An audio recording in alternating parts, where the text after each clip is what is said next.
Hi friends, it's me Abhi Bashraf and എല്ലാവർക്കും ഒരിക്കൽ കൂടി ഫുഡ് ആൻഡ് ബോളിന്റെ മറ്റൊരു വീഡിയോയിലേക്ക് സ്വാഗതം. Kerala blasters versus Delhi dynamos മാച്ചിന്റെ മാച്ച് പ്രിവ്യൂ ആയിട്ടാണ് നമ്മൾ ഇന്നത്തെ വീഡിയോയിൽ വന്നിരിക്കുന്നത്. കേരള ബ്ലാസ്റ്റേഴ്സ് കഴിഞ്ഞ മത്സരത്തിൽ പുതിയ കോച്ചായ നെലോ വെങ്കാഡയുടെ കീഴിൽ ആദ്യത്തെ മത്സരം സമനിലയായതിനു ശേഷമായിട്ടാണ് ഇപ്പോൾ ഡൽഹി ഡൈനാമോസിനെ ഏറ്റുമുട്ടാൻ ഒരുങ്ങുന്നത്. ഡൽഹി ഡൈനാമോസ് ആവട്ടെ AFC ഏഷ്യൻ കപ്പിന്റെ ഇന്റർനാഷണൽ ബ്രേക്ക് കഴിഞ്ഞിട്ടുള്ള ആദ്യത്തെ മത്സരത്തിനാണ് ഇറങ്ങുന്നത്. കേരള ബ്ലാസ്റ്റേഴ്സ് ആവട്ടെ ATKയുള്ള കഴിഞ്ഞ കളിയിൽ ഒരു സമനില നേടിയതിനു ശേഷമാണ് ഡൽഹി ഡൈനാമോസുമായിട്ട് ഏറ്റുമുട്ടാൻ പോകുന്നത്. കേരള ബ്ലാസ്റ്റേഴ്സ് നിലവിൽ 13 മത്സരങ്ങളിൽ നിന്നും 10 പോയിന്റുകളുമായിട്ട് 8ാം സ്ഥാനത്താണുള്ളതെങ്കിൽ ഡൽഹി ഡൈനാമോസ് 12 മത്സരങ്ങളിൽ നിന്നും 7 പോയിന്റുകളുമായിട്ട് 9ാം സ്ഥാനത്താണുള്ളത്. അതായത് കേരള ബ്ലാസ്റ്റേഴ്സും ഡൽഹി ഡൈനാമോസും തൊട്ടടുത്ത സ്ഥാനങ്ങളിലാണുള്ളത്. ഏതായാലും ജോസഫ് ഗംബോ എന്ന സ്പാനിഷ് കോച്ചിന്റെ കീഴിൽ ഇറങ്ങിയ ഡൽഹി ഡൈനാമോസ് ടൂർണമെന്റിൽ നല്ല ഒരു മികച്ച ഫുട്ബോൾ കാഴ്ചവെക്കുന്നുണ്ടെങ്കിലും പലപ്പോഴും നിർഭാഗ്യത്തിന്റെ ഒരു ഘടകം കണ്ട് മാത്രം വിജയങ്ങൾ നേടാതെ പോയതാണ്. പലപ്പോഴും ഗോൾ അടിക്കാൻ മറന്നുപോയ ഒരു ടീമെന്ന് തന്നെ ഡൽഹി ഡൈനാമോസിനെ പറയേണ്ടി വരും. അറ്റാക്കിംഗ് തേർഡിൽ ഒരു മികച്ച താരമില്ലാത്തതാണ് പലപ്പോഴും ഡൽഹിയെ ഗോൾ അടിക്കാൻ കുഴക്കിയത്. അതുകൊണ്ട് തന്നെയാണ് പല മത്സരങ്ങളിലും അവർക്ക് വിജയവും ഒന്നും നേടാൻ ആകാതെ പോയതും. ഒരുപക്ഷെ കേരള ബ്ലാസ്റ്റേഴ്സിനേക്കാൾ ഒരു പടി മുന്നിലാണ് അവർക്ക് ഗോൾ ക്ഷാമത്തിന്റെ കാര്യത്തിൽ ഡൽഹി ഡൈനാമോസ്. കാരണം നന്നായിട്ട് ഫുട്ബോൾ കളിക്കുന്നുണ്ടെങ്കിലും അവർക്ക് അറ്റാക്കിംഗ് തേർഡിൽ അഡ്രിജ കലൂജറോവിക് എന്ന് പറയുന്ന ഒരു താരമായിരുന്നു അവർക്കുണ്ടായിരുന്നത്, സെർബിയൻ താരം. അദ്ദേഹത്തിന് ഒരു മികച്ച പ്രകടനം അദ്ദേഹത്തിന്റെ ഭാഗത്ത് നിന്നുണ്ടായില്ല, ഗോളുകളൊന്നും അടിക്കാൻ സാധിച്ചില്ല. അതുകൊണ്ട് തന്നെയാണ് ഡൽഹി ഡൈനാമോസ് ഇപ്പം നിലവിൽ ഈ ഒരു അവസ്ഥയിൽ നിൽക്കുന്നത്. കേരള ബ്ലാസ്റ്റേഴ്സിനെ സംബന്ധിച്ചിടത്തോളം നമ്മുടെ സ്ട്രൈക്കേഴ്സ് സ്ലാവിസ 3 ഗോളും അതേപോലെ തന്നെ മത്തേജ് 2 ഗോളും ഒക്കെ അടിച്ചിട്ടുണ്ട്. പക്ഷേ അവരുടെ സ്ട്രൈക്കർ ഗോൾ അടിക്കാനായിട്ട് ബുദ്ധിമുട്ടുന്നൊരു കാഴ്ചയാണ് നമ്മൾ കണ്ടിട്ടുള്ളത്.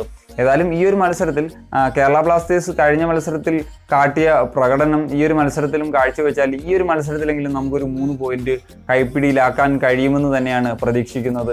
ഏതായാലും ഡൽഹി ഡൈനാമോസ് ഈ ഒരു ജനുവരി ട്രാൻസ്ഫർ വിൻഡോയിൽ അഡ്രിജ കലൂജറോവിക്കിന് പകരം ഒലിസസ് ഡെവില എന്ന് പറയുന്ന ഒരു മെക്സിക്കൻ താരത്തെ എത്തിച്ചിട്ടുണ്ട്. ഏതായാലും ആ താരത്തിന്റെ പ്രകടനം എങ്ങനെയാണെന്നുള്ളത് നമുക്ക് കണ്ടു തന്നെ അറിയേണ്ടിയിരിക്കുന്നു. പക്ഷേ ബ്ലാസ്റ്റേഴ്സിന്റെ കാര്യം എടുക്കുമ്പോൾ വിദേശ താരങ്ങൾ ആരും എത്തിയിട്ടില്ല എന്നുള്ളതുമാണ്. ഇനി നമുക്ക് ഇരു ടീമുകളുടെയും സ്റ്റാർട്ടിംഗ് ലൈനപ്പുകൾ എങ്ങനെയാകുമെന്ന് നോക്കാം. ഡൽഹി ഡൈനാമോസ് 4-2-3-1 എന്നൊരു ഫോർമേഷനിലാകും ജോസഫ് ഗംബോവിന്റെ കീഴിൽ ഇറങ്ങാൻ പോകുന്നത്.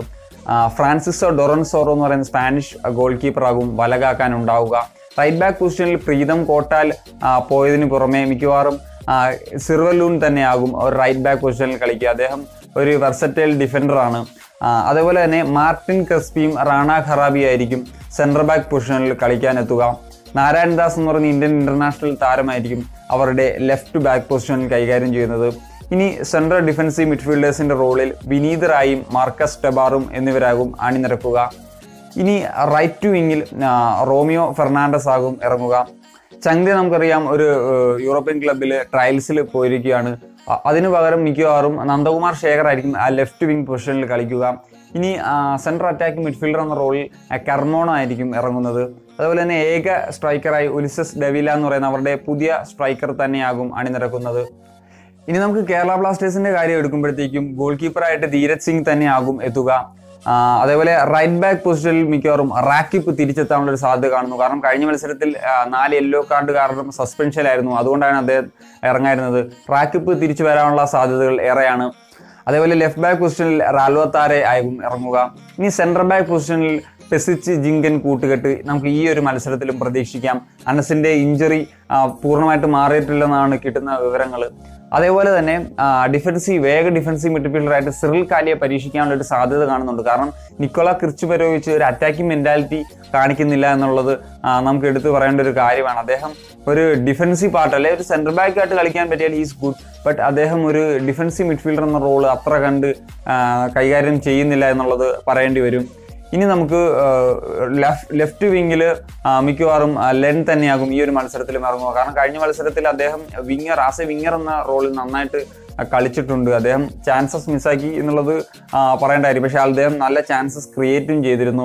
ഇനി റൈറ്റ് വിങ്ങിൽ പ്രശാന്ത് തന്നെയായിരിക്കും ഇറങ്ങുന്നത്. കാരണം പ്രശാന്ത് കഴിഞ്ഞ കളിയിൽ ഒരു മികച്ച പ്രകടനമാണ് കാഴ്ചവെച്ചത്. ഇനി സെൻട്രൽ അറ്റാക്കിംഗ് മിഡ്ഫീൽഡേഴ്സ് ആയിട്ട് സഹൽ അബ്ദുൽ സമദ് കഴിഞ്ഞ കളിയിൽ നമുക്കറിയാം മികച്ചൊരു പ്രകടനമാണ് കാഴ്ചവെച്ചത്. സഹൽ ഈ ഒരു മത്സരത്തിലും സെൻട്രൽ അറ്റാക്കിംഗ് മിഡ്ഫീൽഡർ എന്ന റോളിൽ കൈകാര്യം ചെയ്യും. കൂടെ മിക്കവാറും സ്ലാവിസായ്ക്ക് പകരം പെക്കൂസിനെ ഇറക്കാനുള്ള ഒരു സാധ്യത കാണുന്നു. ഞാൻ എല്ലാ മത്സരത്തിലും ലെഫ്റ്റ് വിങ്ങിലാണ് പെക്കൂസിനെ പരീക്ഷിച്ചത്. പക്ഷേ കഴിഞ്ഞ മത്സരത്തിൽ സ്ലാവിസായ്ക്ക് അത്ര കണ്ട് ആ റോള് നന്നായിട്ട് കൈകാര്യം ചെയ്യാൻ സാധിക്കുന്നില്ല. അതുകൊണ്ട് മിക്കവാറും പെക്കൂസിനെ ആ റോളിൽ കാണാനുള്ളൊരു സാധ്യത എന്തായാലും കാണുന്നുണ്ട്. ഇനിയിപ്പോൾ ഏക സ്ട്രൈക്കറായിട്ട് കഴിഞ്ഞ കളിയിലും മികച്ച പ്രകടനം നടത്തിയ മത്തേജ് പൊപ്ലാനിക് തന്നെയാകും ഇറങ്ങുന്നത്. ഇതൊക്കെയാണ് ഞാൻ ഒരു പ്രെഡിക്റ്റ് ചെയ്യുന്ന സ്റ്റാർട്ടിംഗ് 11. ഇനി നമുക്ക് ഒരു സെക്കൻഡ് ഹാഫിൽ സ്ലാവിസ അതേപോലെ തന്നെ കിസിറ്റോ നിക്കോളയൊക്കെ നമുക്ക് പ്രതീക്ഷിക്കുകയും ചെയ്യാം. ഏതായാലും നിങ്ങളുടെ പ്രെഡിക്റ്റഡ് 11 അതേപോലെ തന്നെ പ്രെഡിക്റ്റഡ് സ്കോർ നിങ്ങൾക്ക് എന്താണ് പറയാനുള്ളത് എല്ലാം നിങ്ങൾ കമൻറ്റ് ബോക്സിൽ രേഖപ്പെടുത്താൻ മറക്കരുത്. അതേപോലെ മറ്റ് ഒരു അടിപൊളി വീഡിയോ ആയിട്ട് കാണുന്നവരേക്കും it's me Habeeb Ashraf fan signing of.